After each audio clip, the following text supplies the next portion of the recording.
Before you take your B12 pill this morning, stop. Just stop for one moment. Because if you are over 60 and you are on any kind of heart or blood sugar medication, what you are about to do could be silently working against everything your doctor is trying to help you achieve. Not in a dramatic way, not in a way you would feel today or even next month, but in a slow, invisible way that shows up years later as damage that could have been prevented. I need you to hear this before you open that bottle. My name is Dr. Christian O'Brien. I am a board-certified physician specializing in metabolic health and preventive cardiology, and after 15 years of watching patients do everything right on paper and still decline in ways that should not happen, I made it my mission to talk about the things that fall through the cracks of a standard 10-minute office visit. This is one of them. Here is what I want you to picture. A woman walks into my office. She is 67 years old. Her name is Carol. Carol is not a careless person. She reads labels. She takes her medications exactly as prescribed. She added B12 2 years ago because she read it was good for her energy and her memory, and her sister had been taking it, and it seemed harmless. She was not wrong to think that. B12 is not dangerous on its own, but Carol also had 2 other things in her medicine cabinet, things millions of Americans her age are taking right now, and together with her B12, those 2 things were quietly creating a problem inside her body that no one had connected. No one had warned her, and by the time we figured it out, she had spent 18 months feeling worse than she needed to feel. I am going to tell you exactly what happened to Carol, and more importantly, exactly what you can do today if your situation looks anything like hers.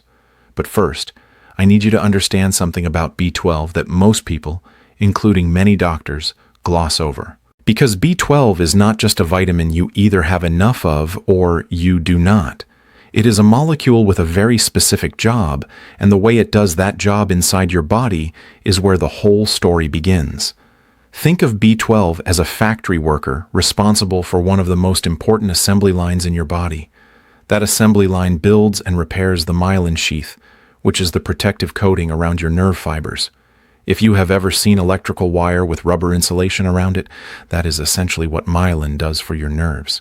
It protects the signal. It keeps information moving cleanly from your brain to your muscles, from your fingertips to your spinal cord, from your heart to every system that depends on proper electrical signaling. Without enough B12, that insulation starts to thin, the signals get noisy, and the body starts to malfunction in ways that look like aging but are actually a nutrient deficiency. This is especially critical after 60. Here is why. As we age, the stomach produces less of a protein called intrinsic factor. An intrinsic factor is the key that allows your gut to absorb B12 in the first place. Without enough of that key, even if you eat plenty of B12-rich foods, beef, eggs, salmon, your body cannot unlock the door to absorb it. Researchers at the Harvard School of Public Health found that up to 43% of adults over age 60 have suboptimal B12 levels, even those who eat balanced diets.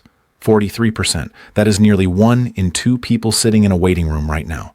So the instinct to supplement with B12 is correct. The problem is not the B12. The problem is what happens when B12 enters a body that is already being managed by certain very common medications. And here is where I need you to stay with me, because what I am about to explain next is the part that most health content completely skips. There are 2 categories of medication that interact with B12 in ways that are not fully understood, even by the people prescribing them. I want to be clear that I am speaking about categories, not specific brands, and I want to encourage you to have a conversation with your own doctor about whatever you are taking specifically.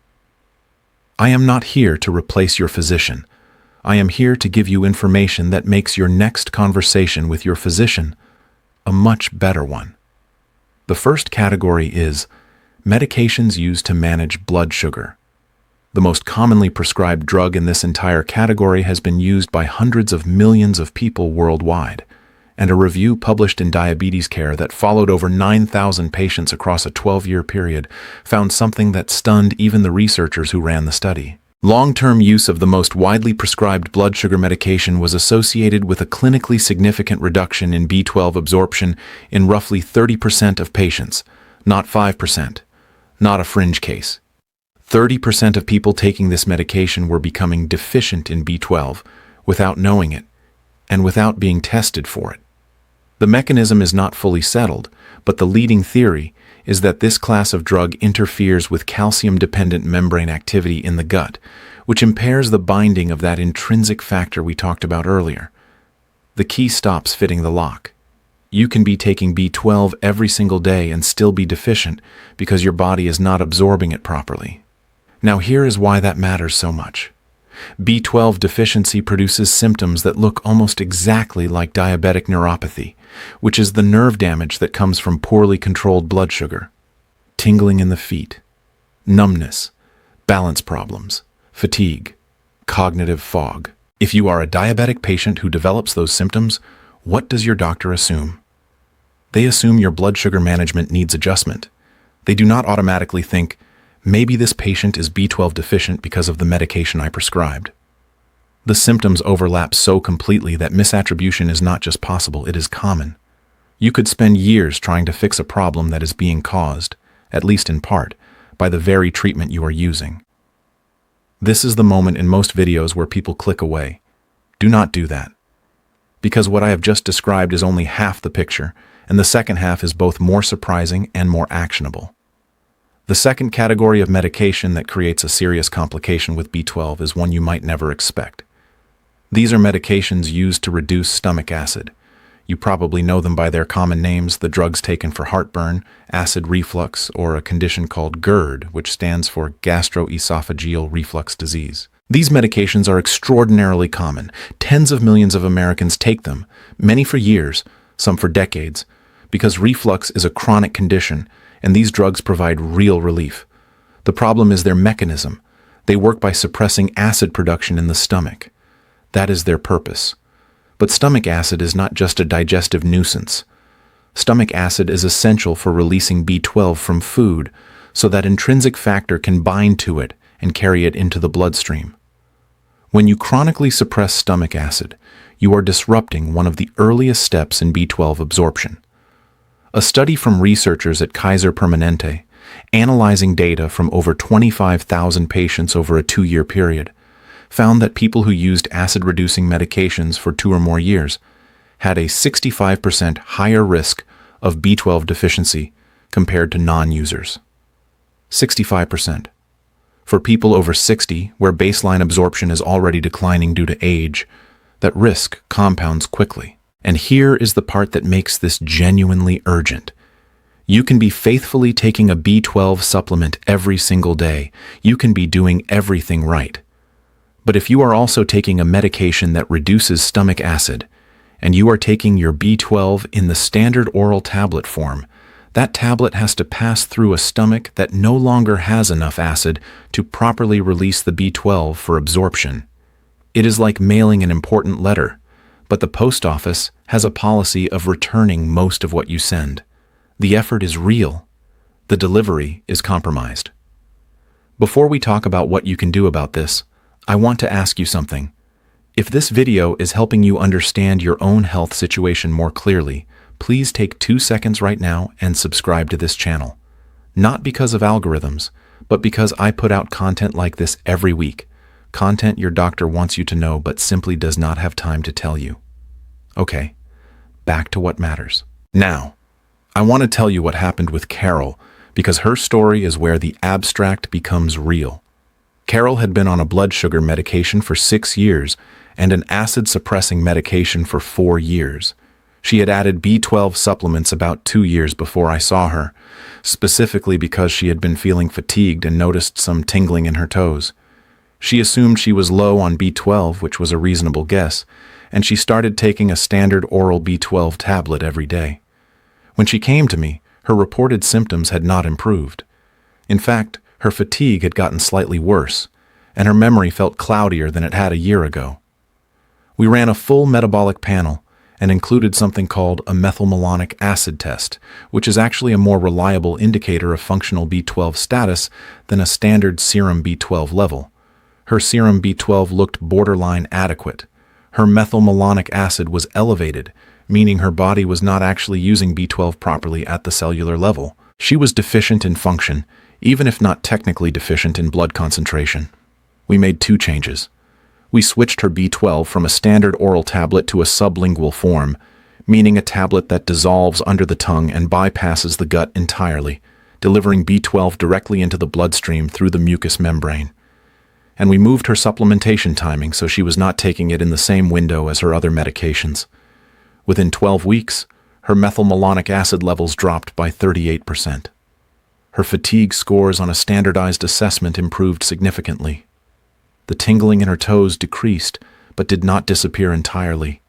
And I was honest with her that some of the nerve changes take longer to reverse, and some may be permanent. But her trajectory changed. She went from declining to stabilizing and then improving. Carol's story is not unusual.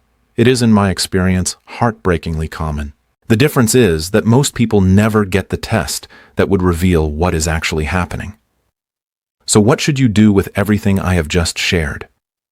I want to give you 3 concrete steps you can take starting today, and I want you to think of these not as instructions but as informed questions you can bring to your next doctor's appointment. First, if you are taking any medication for blood sugar management or acid reflux and you are also supplementing with B12, ask your doctor specifically about methylmalonic acid testing. Standard B12 blood tests measure how much B12 is circulating in your blood. Methylmalonic acid testing tells you whether your body is actually using it. Those are 2 very different things. And the second test is the one that matters more. Second, talk to your doctor about the form of B12 you are taking. For people on acid-suppressing medications especially, sublingual B12 or in some cases intramuscular B12 injections are far better options than standard oral tablets because they bypass the digestive absorption step that is being compromised.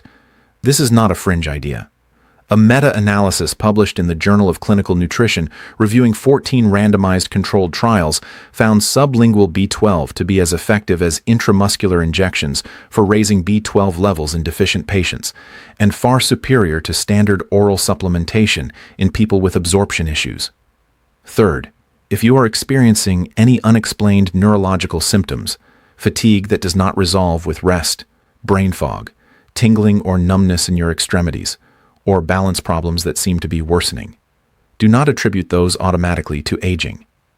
Ask for a full workup that includes B12 status. These symptoms are reversible when caught early.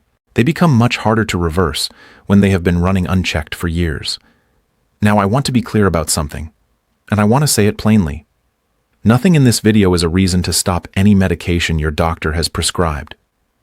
Please do not do that. The medications we have been discussing manage serious conditions.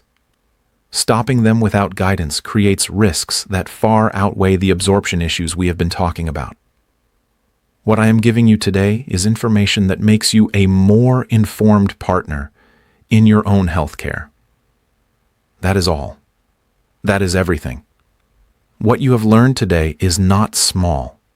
You now understand that B12 absorption is a multi-step process that can be disrupted at multiple points, that 2 of the most commonly prescribed classes of medication in America can interfere with that process in ways that are often missed, and that standard B12 testing does not always tell the full story. You understand that the form of B12 you take matters as much as the dose, and that for many people over 60, the standard oral tablet is the least effective option precisely because of how common gut-related absorption changes are at this age.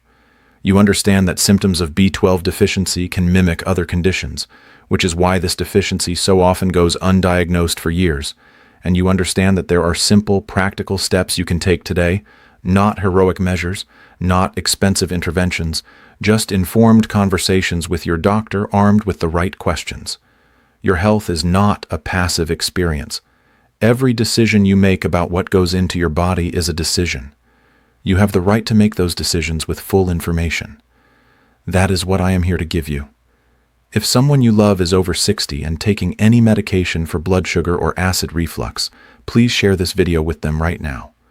Not as a medical recommendation, but as an act of love. The information in this video took me 15 years of clinical practice to fully appreciate.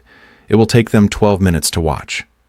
That trade is worth making, and if you want to stay current on the kind of information that actually changes health outcomes for people in their 50s, 60s, and beyond, subscribe to this channel. New videos go up every week. In the next video, I am going to talk about what happens to your kidneys when B12 levels drop, and why the connection between these two things has major implications for people who are already managing kidney function as they age. You will not want to miss it. I am Dr. Christian O'Brien, and I will see you in the next one. Take care of yourself.